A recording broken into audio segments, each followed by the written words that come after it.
we get used to it, we don't call it AI, we just call it software. So I think one of the things that we can break down a barrier to help improve access to justice is that pro se litigants, for example, don't need to be computer scientists. They don't need to be experts. They don't need to know how to program things through ChatGPT or write programs through ChatGPT or Claude. But we recognize that one of the things that's coming out of AI is more software. So you may not look at it and say, oh, that's an AI tool. It's just the way that software is working that can help them streamline how they file things in court.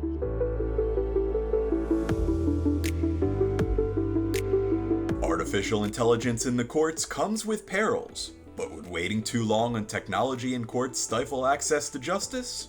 Welcome to Clarity on Tech, a podcast powered by the Thomson Reuters Institute. I'm Zach Warren, the Institute's Technology and Innovation Insights lead. In each episode, we dive deep into the future of the legal, corporate, tax accounting and audit, and government communities. On today's episode, we dive into the intersection of technology and access to justice, where it's important to note that although AI is part of the current justice tech puzzle, it's not the only tool at judges' disposal.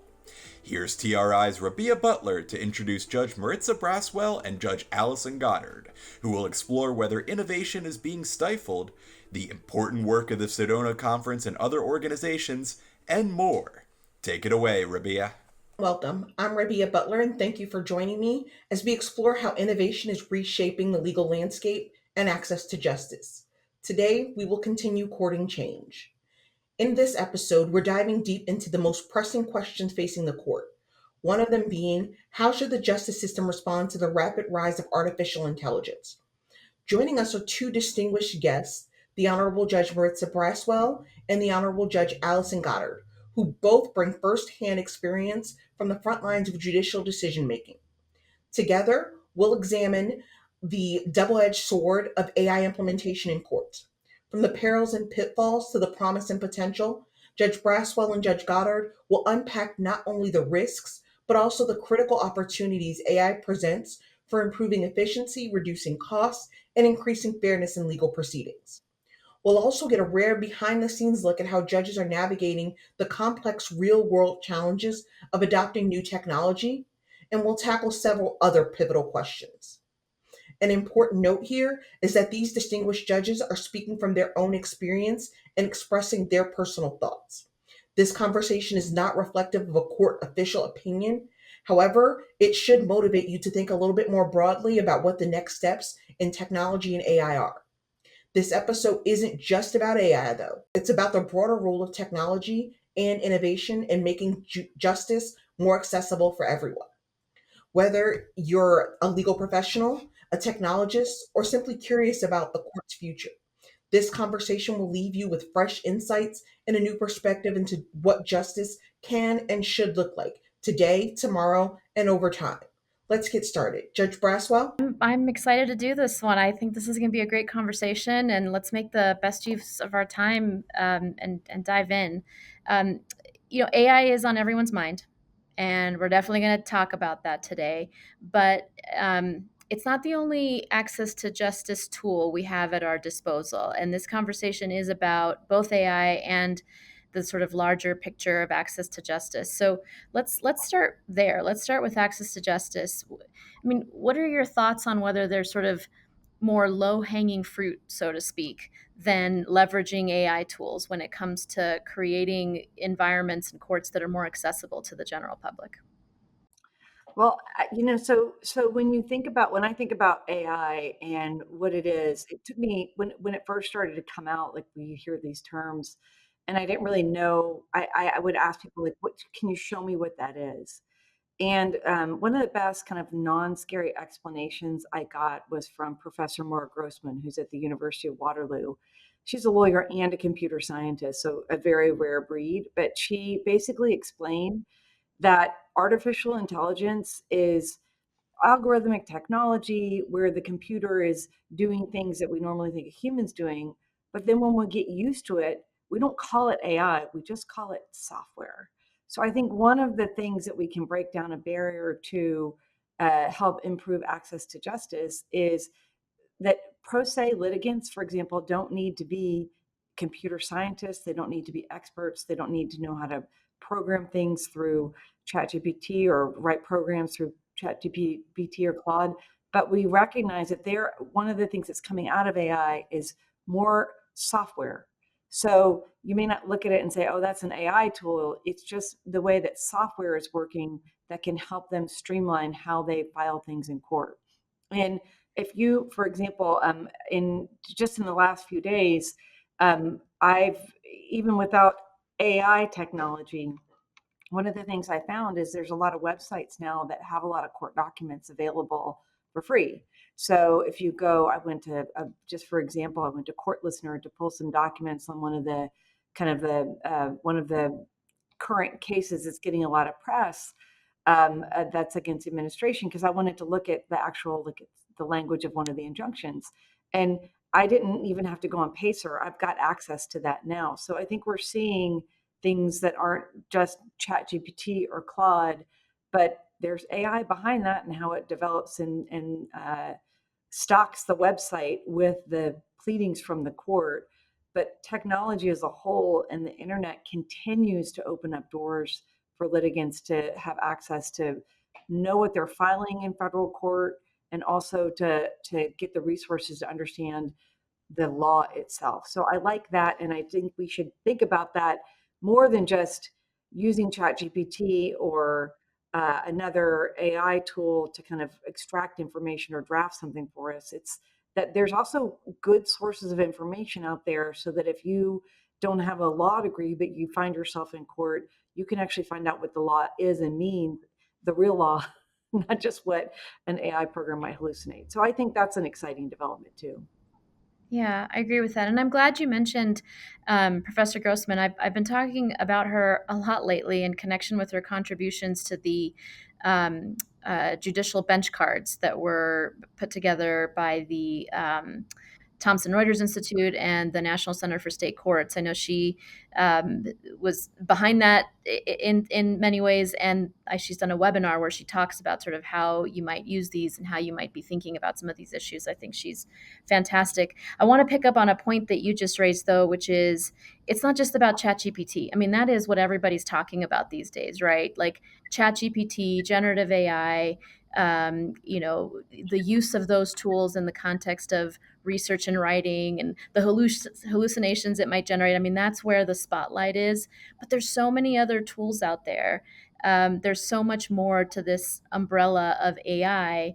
And I know, for example, some courts are implementing it in their docketing workflows, right? They're figuring out ways to make their workflows more efficient, to reduce error rates, to streamline things, and not necessarily to replace the people that are doing this, but to give them an opportunity to free up and do higher level thinking and more exciting things.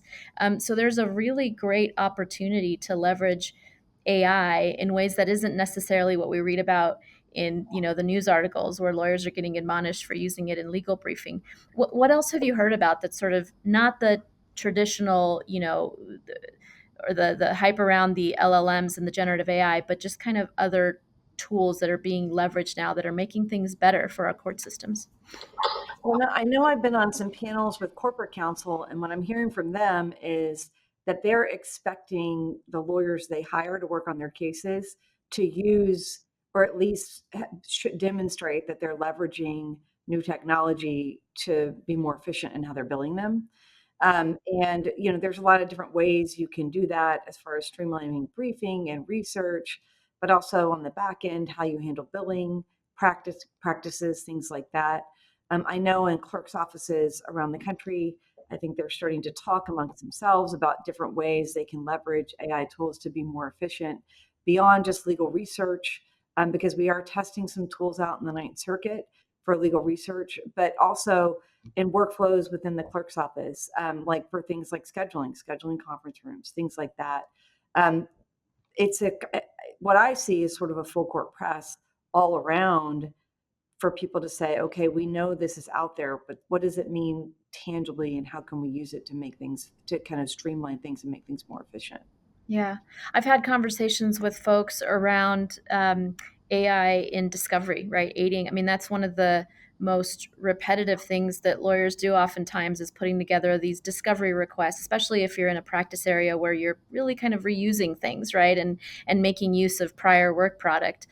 So a lot of cutting and pasting that would happen maybe gets replaced with systems that can quickly take, very routine discovery requests and pop them into your new case and sort of adjust for the facts and circumstances of that case. And similarly, for people who are responding to discovery requests, there's software that helps you identify the most commonly, lodged objections to that particular discovery, and then, be able to supplement with bespoke objections that might be appropriate in your case.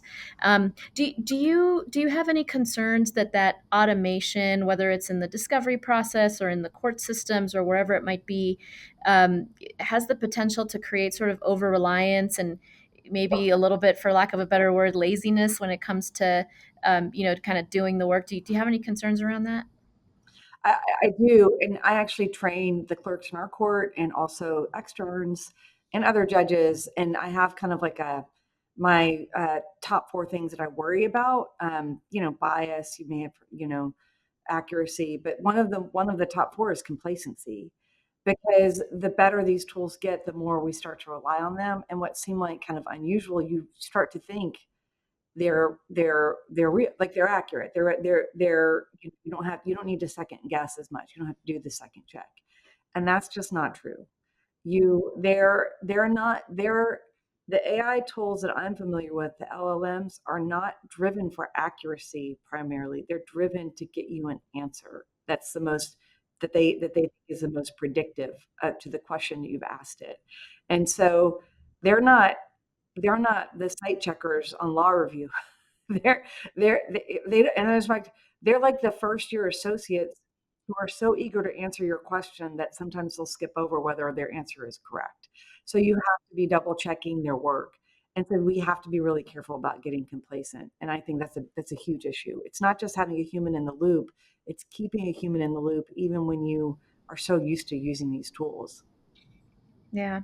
Yeah, one thing that's sort of related to complacency that I think about, and there was an MIT, I think it was an MIT study that recently came out. It was a small control group, but I think gave some really interesting findings around the sort of diminished cognitive capacity that could occur when we become overly reliant on these tools, right? If we're sort of turning to these tools reflexively to help us think through something, does that keep us from sort of flexing that creativity muscle, flexing that thinking muscle? And over time, does it atrophy to a point where we're not good at those things that humans are really good at right now, being creative and thinking through problems and, thinking through the issues? Do we sort of lose a little bit of that practice, right, by jumping to these tools too quickly? So I agree with you. I think it's something to be on the lookout for. I don't, though, think it's something that should keep us from using these tools. And I feel in conversations I've had with you that you probably have a similar take. Like the worries and the anxieties over the problems or the shortfalls with these tools shouldn't keep us from still engaging and still trying them out and figuring out new use cases. Do you agree with that? No, I absolutely agree, and I tend to be an optimist. So when I first became aware of ChatGPT, I teach a high school class, and one of my students turned in an essay that was unusually cogent for that particular student. And so I thought, well, that's weird. And my daughter's in the class, and I mentioned that this student had turned in a really good essay, and my daughter said, "Oh, mom, that's just ChatGPT." And I said, "What?" And my husband's a high school teacher, and I said, "What is this?" He's like, "They're all using it." And we were having kind of a philosophical discussion with some other high school teachers he works with. And my initial reaction was, how are people going to learn how to write anymore? And this teacher's perspective was, we are all math teachers in the 70s when they came out with the scientific calculator. The scientific calculator runs all sorts of formulas. And when it first came out, people thought, no one's going to know how to math anymore. And I still don't know how to math. So, but I don't blame the scientific calculator for that. And I thank law school for giving me an out. But I think it's true. Like, yes, we are going to lose some of that, how you write when you're a first drafter. But I also don't think we can count the human brain out and our constant ability to adapt and learn. So I think what's exciting about that, it's a little scary that we're going to learn to write. That process will be different. and we're probably going to become more second drafters than first drafters. But I wonder what that's going to unleash as far as how we become editors and how we improve that part of the process. So I think there's no like backing away from it is not an option. It's everywhere. So the best way to deal with it is to lean into it, to learn about it, and really think about how it might change what you do for the good and for the bad, and really focus on that. So I don't think I am a big proponent of we need, particularly as judges and as lawyers, we need to be aware of what's out there and we need to not run away from it. We need to run toward it. I couldn't agree more. This conversation, or this part of the conversation, reminds me a little bit about a podcast I was recently listening to, and I hope I'm attributing it to the right podcast, because I listen to a lot of them on this topic. But a professor, Daniel Suskind, who's a professor and thought leader as it relates to sort of AI and the economics around it and the future of AI and jobs and things like that, was asked about, ChatGPT in the context of the classroom. And a lot of times professors sort of reflexively say, I'm not allowing it. You can't use these LLMs to generate anything that you're providing to me. And his take was very different. His take was, you know what, professors need to kind of level up, right? We need to adjust to the new realities and create curriculums and examine our students in a way that accounts for the fact that they are using these systems, they are using these models, and we need to maybe change the way we teach, change the way we test them, change the way we have them write and think about these issues. But to completely ban the use of these tools because you're worried about sort of cheating is to ignore how the world is transforming before our eyes. They're going to be using them, and the better approach is for the teachers to kind of level up.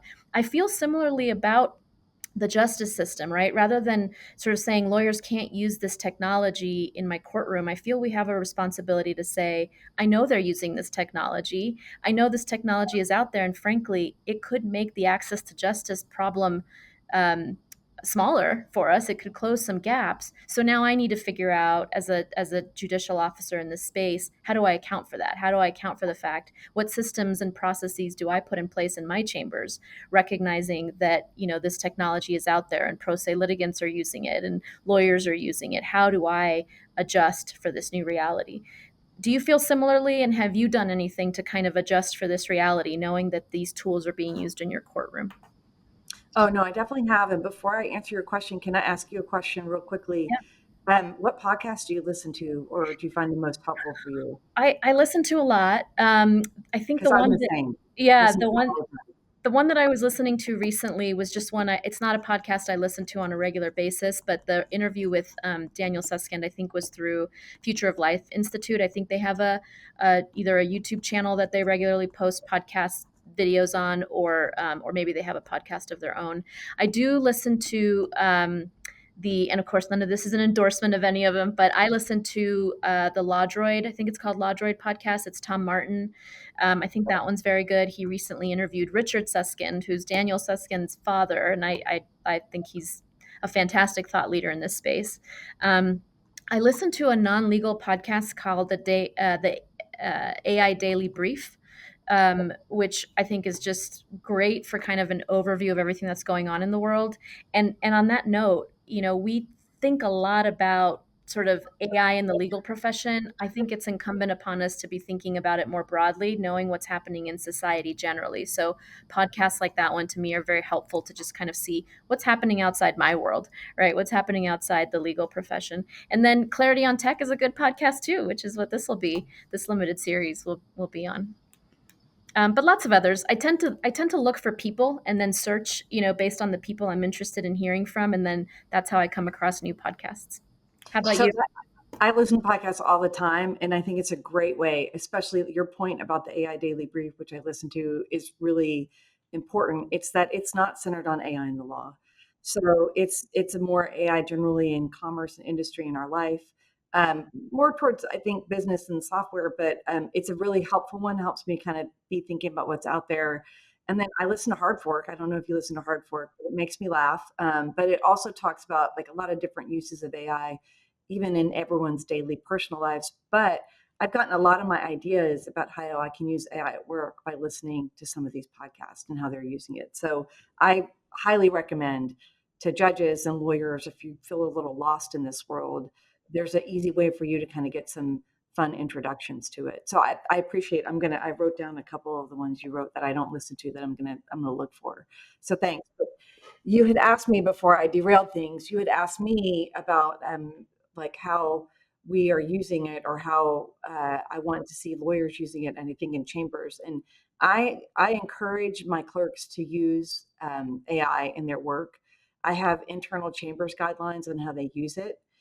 Those mostly revolve around taking care of kind of my top four concerns, making sure they know what the tool is they're using, what the terms of service are, only uploading publicly filed documents unless we have given the lawyers, like for settlement conferences, I'll let them know in advance that I use AI and that they have a chance to object.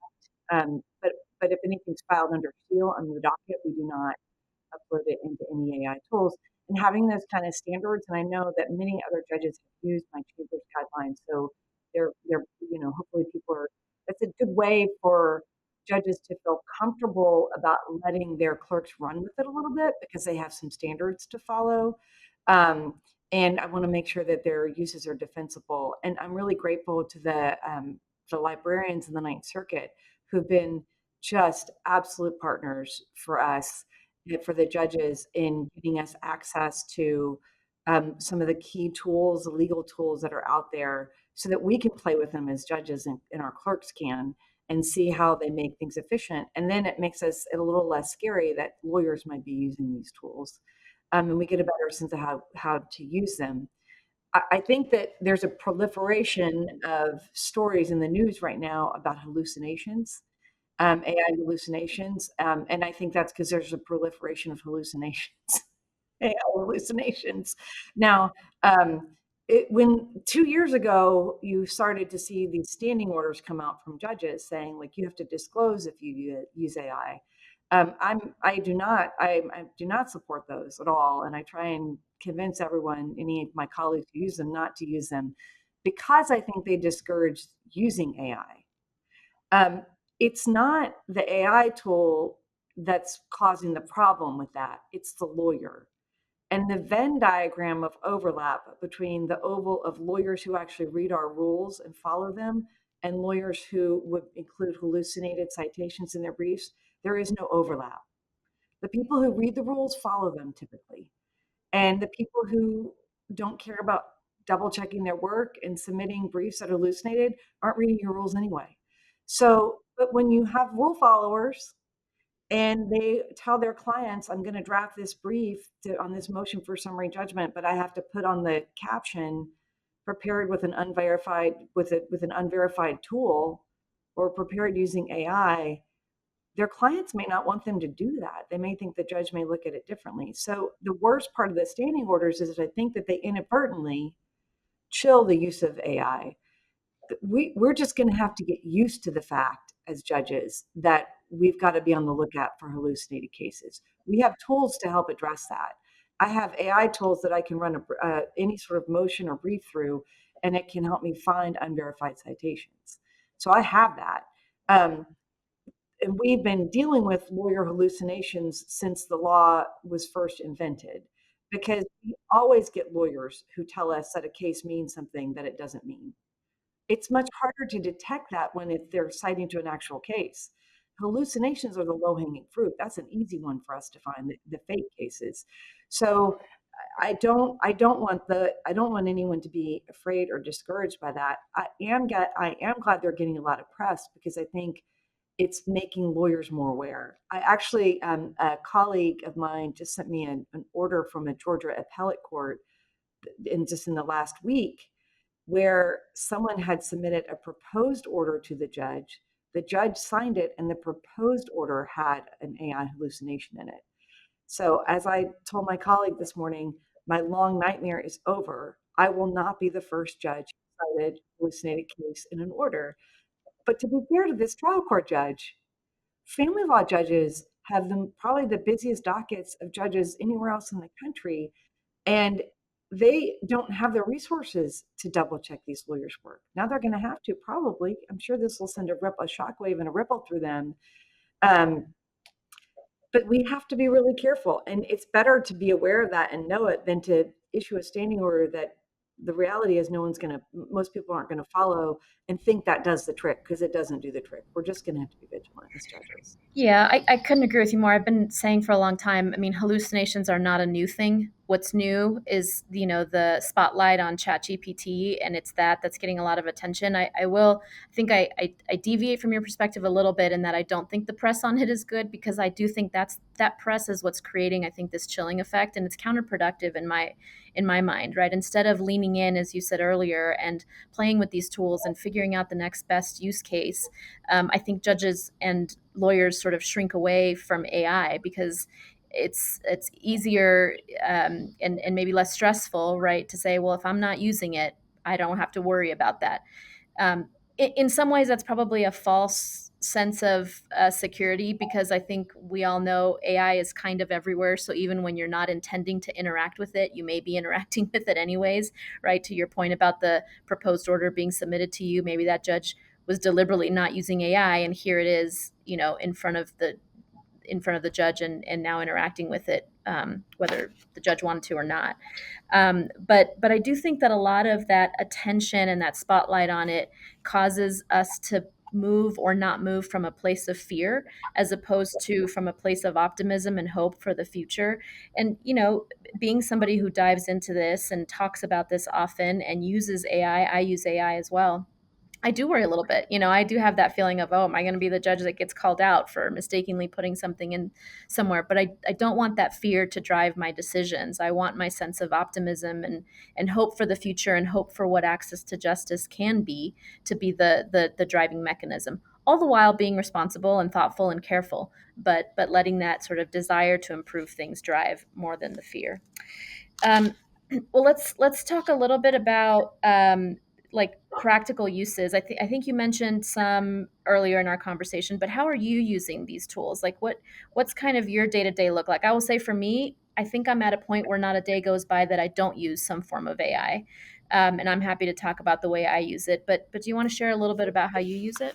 So I have found one of the best uses for AI tools is we do a lot of Social Security orders as magistrate judges. Those are pretty, they're appeals of denials of Social Security benefits, and they're very fact intensive cases. There's a lot of case law out there.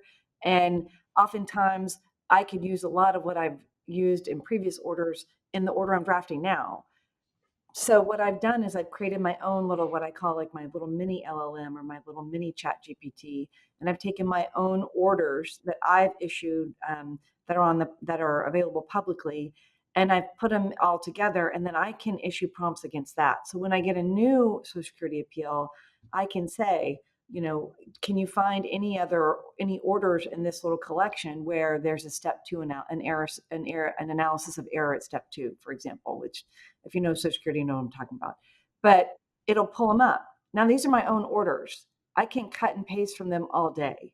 So I can take wholesale chunks from those orders and put them into the new one. And that's just much more efficient in how I get the order drafted itself. And so I've been able to create that type of mini LLM on two different platforms. And I've been able to share it with my clerks so my clerks can use it. And I threw in even a few Ninth Circuit decisions that I rely on heavily so that I can have them automatically built in. And it's a huge time saver. How That's are you great. using it? That's great. You use the phrase thought partner, and that comes to mind a lot for me when I think about how I use AI. Like you said, we all kind of develop our preferences. I used to use Gemini a lot. I thought that was a really great platform, and use the voice function a lot, where I would just kind of have a conversation to help me spark, new ideas. I've now kind of leaned more towards ChatGPT. I find it just gets me a little better. It remembers conversations in a way that really helps the information it generates be much more tailored to sort of my preferences. I use it when in terms of the work setting, I use it when I am going to go ask questions of a witness. For example, a witness who has very highly technical knowledge in a space that I don't know a whole lot about, and I want to make sure that my questions are not rabbit holes, right? That I'm not just asking questions because of my basic surface knowledge, but instead can dig in a little bit more and ask the right questions. And so I'll use an LLM to just help me think through the right questions for this kind of expert. I use it for presentations. I like Prezi. I think Prezi is a really great platform. I've tried other platforms and they're good too, but Prezi has been my go-to for a lot of presentations lately. You can pop in a prompt and say, here's what I'm trying to convey to the audience. Here are the points I want to make. Here are the issues I want to dive into. Create a presentation for me. It will create it in, minutes. And then I can go in slide by slide and tailor it, change things, adjust things. But gone are the days where I'm like slide by slide putting in information. It's now sort of in my brain and now in a first draft through Prezi. Um, I use it to help me polish articles. I like to write on this topic. And so I'll usually do a first draft myself and then put it into the system and say, make this better using this tone and thinking about this audience and, highlighting or emphasizing this particular points. Or give me a great title for this piece that I've just written. Or give me additional ideas for how I can enhance the middle section, right? Like finding ways to elevate what I'm already thinking about. Um, I use it to have greater accuracy in my courtroom minutes. So we use a transcription system that has now allowed me to be more accurate and offer a little bit more detail in my courtroom minutes, which can be helpful to me and to the litigants in my courtroom. So I'm always trying to think of new use cases. I've tried Notebook LM. I think it's really helpful. Is that one of the platforms that you use to put orders into, Notebook LM? Yeah, I think it's really great. I love the way the system is set up with like the 3 panels, and you can kind of see where you're doing your work and what it's using. I've actually vibe coded. And that's like a big thing now. I've tried it. I tried to put together a website, not for use in the courtroom or anything, but I like playing with these tools just to know what's out there and to help me think about what's next, what comes next. What final thoughts do you want to share with folks that might be listening to this, judges, lawyers, other professionals? So it's interesting what you were just talking about and how you're using it. One of the things I found is that it's a much more useful tool when it starts with some context, like more than just a prompt, like context. Like you give it a document, you say summarize it, then you edit the summary, right? Or if you're writing an article, instead of saying, if you just say like write an article about how AI is affecting the law, you're going to get AI slop, right? And it's not even going to be very fun to edit. But if you start so in that process, the context is your own first draft. So when I say we're going to become second drafters, that's not entirely true, but that it's just a tool. So just remember, it's just a tool. It doesn't replace anything or anyone. It's going to be as good, like they used to say, garbage in, garbage out, right? And the more context you give, the more thought you employ when you're using it, the more you're going to get out of it. And the one thing we didn't really touch on is, if I had to say what I don't like about AI, the things I don't like hearing about, much less outside the work context and improving workflows, but when people are using it in their personal lives as like a friend, it's kind of creepy. And it's because it's geared to like telling us what we want to hear or giving us answers. It's not like that best friend who will tell you like that was a really jerky thing to do, right? It's just going to keep giving you like infinite positive feedback or just bias confirmation over and over again. That's what I really worry about. I worry about not, and honestly, I've seen this more with people my age in their 50s than younger people. Maybe I'm not talking to the younger people as much, but I have a few people in my life who have turned to ChatGPT to talk to all the time, all day. And That's I think it's a little interesting. That's much. interesting. I think it's a That little that's much. really interesting because there was a report that came out, I think, or just data, I guess, that came out through, I think it was OpenAI, that was showing trends in the data that suggested a pretty uh, meaningful generational difference between how people were using AI, and it tended to show, if I'm remembering correctly, that the younger generations were more reflexively sort of relying on these systems to make big life decisions, right? Treating it like a friend, treating it like, a confidant that you would ask a question to about a big decision you're going to make, and then taking their advice. And the older generations, and I think, folks kind of in my vintage, using it more as like a replacement for Google, right? I'm now not going to go to Google to ask it things. I'm going to start with ChatGPT, and then everything in between. So kind of showing these generational differences. And I think it's a great point that, there are going to be different, not just use cases, but different ways of thinking about this tool. And it is becoming so capable and so powerful that it really can be used for just about anything. And we're constantly going to have to be vigilant about where it should be and where it shouldn't be. And I talk about that a lot. And that would probably be my final thought is I think we're getting to a point where the conversation is not about what AI can do. It's going to be able to do a lot very quickly. To me, the conversation really has to shift to what AI should do and what it shouldn't do, what it should be for you and what it shouldn't be. And we're in this really, I think, unique window in time where we have a little bit of runway to make thoughtful decisions and be really careful about where we say it's okay to implement it and where we say it can't, because it's only going to get stronger. The possibilities for its use are only going to get bigger. But that means that the consequences, right, some that we can't even foresee, are also going to be bigger. So it's a really important time and a really exciting time to be part of these conversations. Yeah, it's a big wave of change. We might as well ride it, you know? I agree. What a fun conversation. Thanks for taking the time. Oh, thanks for having me. This is great. Well, thank you, Judge Braswell. Thank you, Judge Goddard. I am absolutely amazed by everything that you guys have put out there, from thinking of it as a thought partner to what should or shouldn't be done using AI. I promise that I will never encourage anyone to use it as a best friend, no matter what stories I've heard. I promise I will never encourage anyone to propose to their AI, despite some of the things that I've heard. And I'll encourage our listeners to use AI in whatever form as a thought partner to encourage you to be a better lawyer, be a better person, to think more carefully and thoughtfully about what's going on. And I will continue to court change. Thanks, everyone. I'd like to thank Judge Braswell, Judge Goddard, and Rabia for taking the time to speak with us today. And personally, I'm keying in on the idea that now is not the time to be stagnant. As with any innovation, AI comes with risks, to be sure.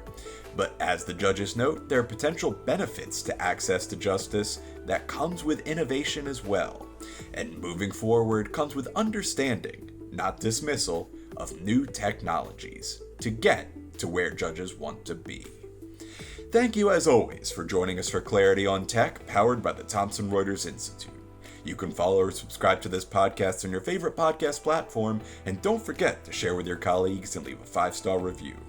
For more data-driven analysis of today's professional services market and in-depth conversations with industry thought leaders, please visit us online at thomsonreuters.com/institute and follow us on LinkedIn under the Thomson Reuters Institute. Clarity on Tech is a production of Thomson Reuters, copyright Thomson Reuters 2025.